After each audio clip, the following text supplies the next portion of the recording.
Field trip fever, a.k.a. totally fine, definitely not dying. Peter Parker edition. By Little Lover Fandoms. Chapter 1. Peter Parker was fine. Totally fine. Okay, sure, he'd been shot and stabbed the night before, and yeah, maybe his body temperature had been creeping up since breakfast, but other than that, fine. Great. Perfectly functional teenage boy headed to Stark Industries on a once-in-a-lifetime school field trip. What could possibly go wrong? Answer: everything. Obviously everything. The morning had started with Pepper standing in the kitchen doorway, arms crossed, watching him button his Midtown polo like he hadn't been in a hospital bed 12 hours earlier. "Peter?" she said in that deceptively calm mom tone that could reduce him to dust faster than any villain. "You were shot." He smiled, grabbing his backpack. "Only a little bit." Pepper blinked. "That is not a thing." "Look, it's just a scratch now," Peter said quickly, tugging his hoodie tighter over the bandages. "You said I could go if I promised to be careful, remember?"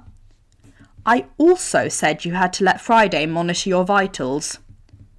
"Right, totally, absolutely." What he didn't mention was that he'd spent 20 minutes the night before convincing Friday to adjust her parameters a bit. "Okay, Friday," he'd whispered, voice soft but pleading.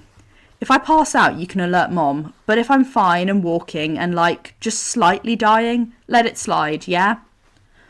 "Mr. Parker, that is not medically advisable." "Friday, please," Peter said, actually folding his hands like he was praying to the AI gods. "Just don't snitch, I promise I'll be good." There had been a long pause before Friday sighed. Yes, actually sighed, and replied, "Very well, but if you lose consciousness, I am calling your mother immediately." "Deal," Peter said, smiling triumphantly. "See, compromise." Now he sat in the back of the bus next to MJ and Ned, pretending not to sweat through his shirt.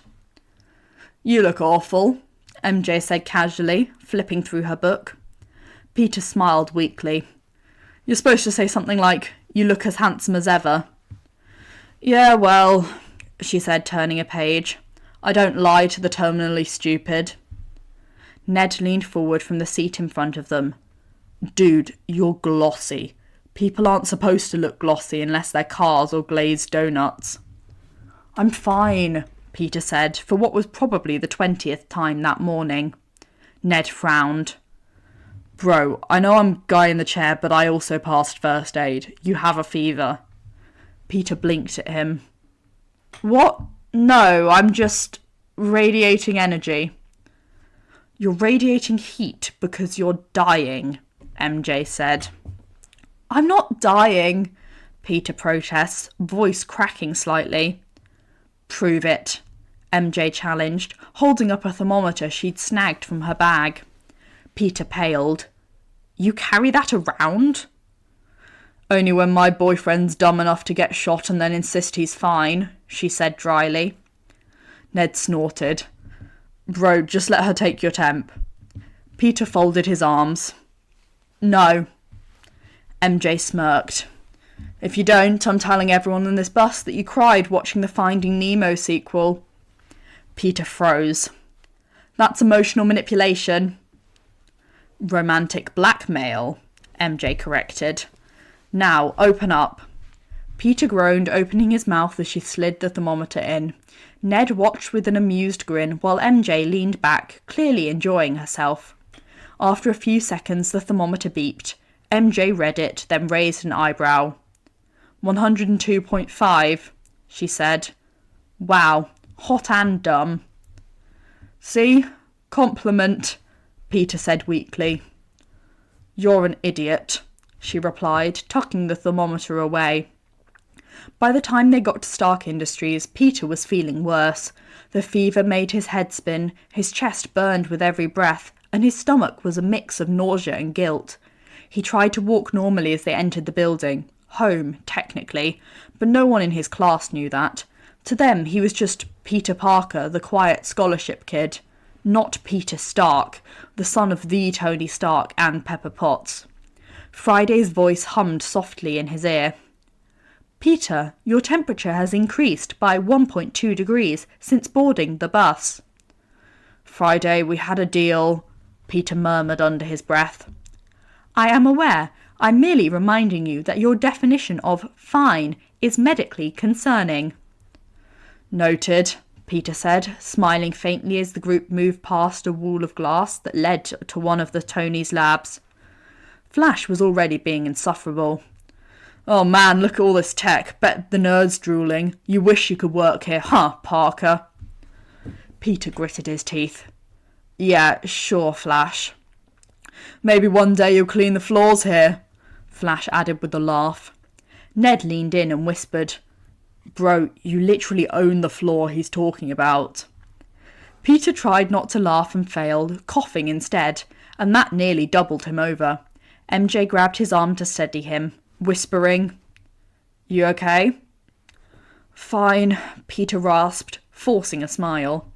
The day continued like that, Peter pretending to be okay, MJ and Ned quietly panicking, and Friday muttering medical warnings in his ear like an anxious mother hen. Every time Peter wobbled, he'd brush it off. Every time his vision blurred, he'd blink it away. He refused to ruin this trip, even if his body clearly had other ideas. By the end of the tour, his fever had climbed higher, and the exertion was catching up with him. Flash noticed this time. Geez, Parker, you look like you're going to hurl. Don't die here, you'll mess up the carpet. Peter just gave a tired smile. Not planning on it. But MJ and Ned exchanged a look, one that said, We're absolutely telling Pepper the second we get home.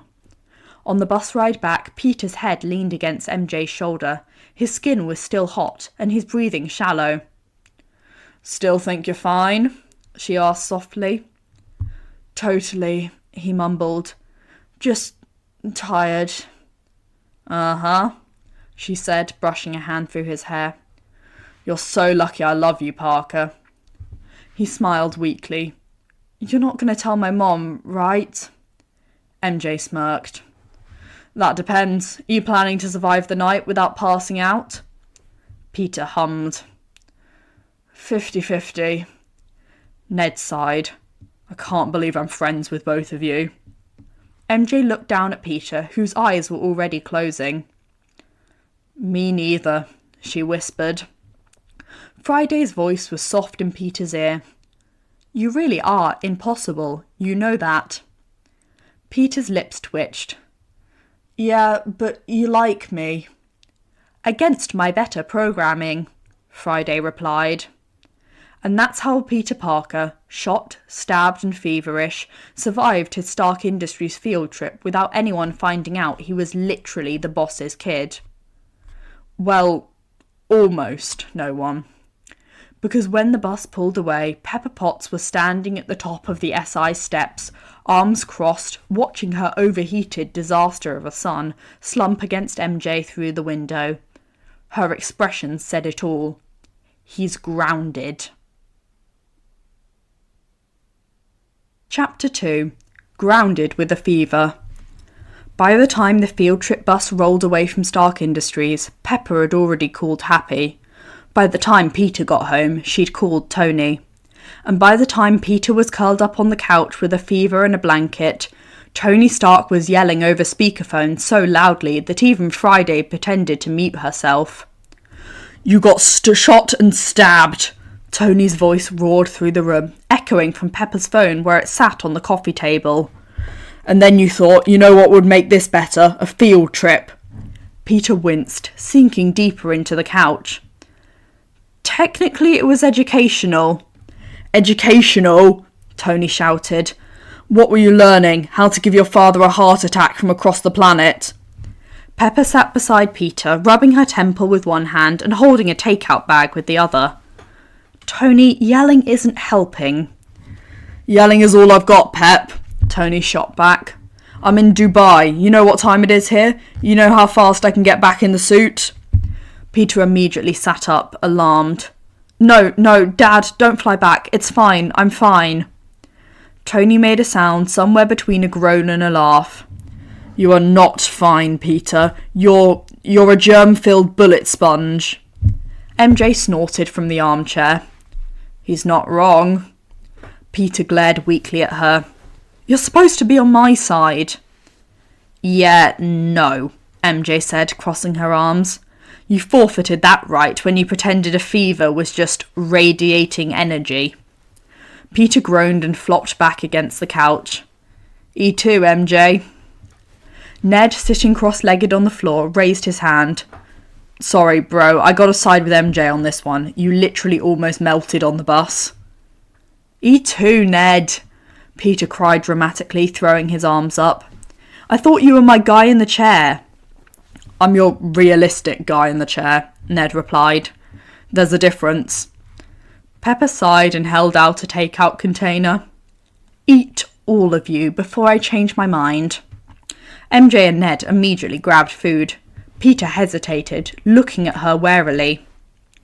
Are you still mad?